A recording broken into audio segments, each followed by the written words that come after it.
जम्मू कश्मीर विधानसभा चुनाव आज तो फिर किसकी बनने वाली है सरकार, क्योंकि 90 सीटें अब जम्मू कश्मीर में हो चुकी हैं और इस हिसाब से जम्मू कश्मीर में किसका पलड़ा भारी नजर आ रहा है, इसको लेकर सबसे सटीक और महत्वपूर्ण विश्लेषण सामने आ रहा है। जम्मू कश्मीर में धारा 370 खत्म हो चुकी है और इसके बाद यह माना जा रहा है कि यहां पर विधानसभा चुनाव कभी भी तारीखों का ऐलान हो सकता है।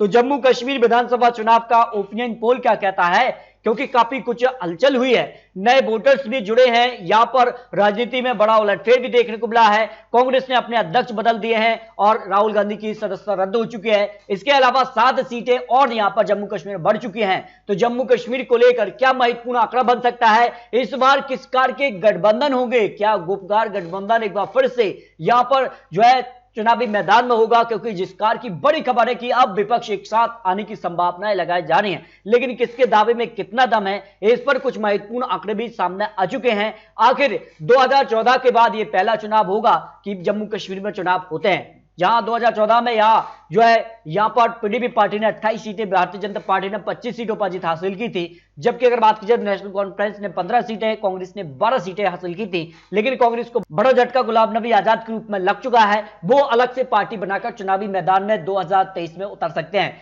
जबकि 2014-2019 लोकसभा चुनाव में भी भारतीय जनता पार्टी ने 3-3 लोकसभा सीटों पर जीत हासिल की है, जबकि 2014 में जहां यहां पर पीडीपी को 3 सीटें, जबकि यहां पर 2019 में यहां पर बड़ा उलटफेर देखने को मिला, नेशनल कॉन्फ्रेंस ने 3 सीटों पर जीत हासिल की थी।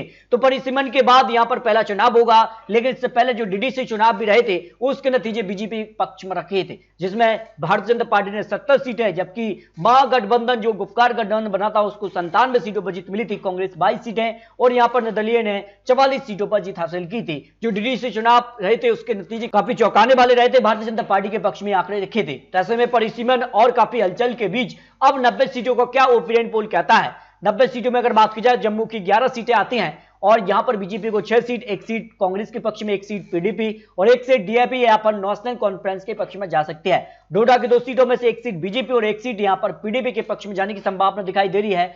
पुलवामा की 4 सीटों में से बीजेपी को यहां 3 सीट, पीडीपी को 1 सीट की संभावना लगाई जा रही है, जो ओपिनियन पोल जम्मू कश्मीर को लेकर सामने आ रहा है। जबकि बड़ग्राम की 5 सीटों में से बीजेपी को 4 सीट, 1 सीट पीडीपी के पक्ष में जाने की संभावना लगाई जा रही है। बांदीपुरी की 3 सीटों में से बीजेपी को 2 सीट, 1 सीट पीडीपी के पक्ष में जाने की संभावना यहां दिखाई दे रही है। इसके अलावा अगर बात की जाए तो अनंतनाग की 6 सीटों में से बीजेपी को 4 सीट, 2 सीट पीडीपी के पक्ष में जाने की संभावना यहां लगाई जा रही है। जबकि कुपवाड़ा की 5 सीटों में से बीजेपी को यहां पर 0 सीट, करीब कांग्रेस को 3 सीटें, 1 सीट पीडीपी और 1 सीट यहां पर नेशनल कॉन्फ्रेंस यहां पर डीएपी पार्टी के पक्ष में जाने की संभावना दिखाई दे रही है। कठुआ की 5 सीटों में से बीजेपी को यहां पर 3 सीट, 1 सीट पीडीपी और 1 सीट यहां पर डीएपी पार्टी के पक्ष में जाने की संभावना लगाई जा रही है। अगर बात की जाए गदरमली की 2 सीटों में से बीजेपी को यहां पर 1 सीट, 1 सीट पीडीपी के पक्ष में जाने की संभावना जम्मू कश्मीर की 90 सीटों पर लगाया जा रहा है, जो यहां पर आंकड़ा बन रहा है। जबकि सांबा की 2 सीटों में से 1 सीट बीजेपी और 1 सीट नेशनल कॉन्फ्रेंस या डीएपी पार्टी के पक्ष में जा सकती है। रामबांग की 2 सीटों में से अगर बात की जाए बीजेपी को 1 सीट, 1 सीट यहां डीएपी यहां पर नेशनल कॉन्फ्रेंस के पक्ष में जा सकती है। अगर बात की जाए रियासी की 3 सीटों में से बीजेपी को यहां 2 सीट, 1 सीट यहां पर नेशनल कॉन्फ्रेंस यहां पर डीएपी पार्टी के पक्ष में जाने की संभावना लगाई जा रही है। राजौरी की 4 सीटों की बात भी कही जाए तो बीजेपी को यहां पर 3 सीट, 1 सीट यहां पर डीएपी यहां पर नेशनल कॉन्फ्रेंस पीडीपी के पक्ष में भी जाने की संभावना लगाई जा रही है।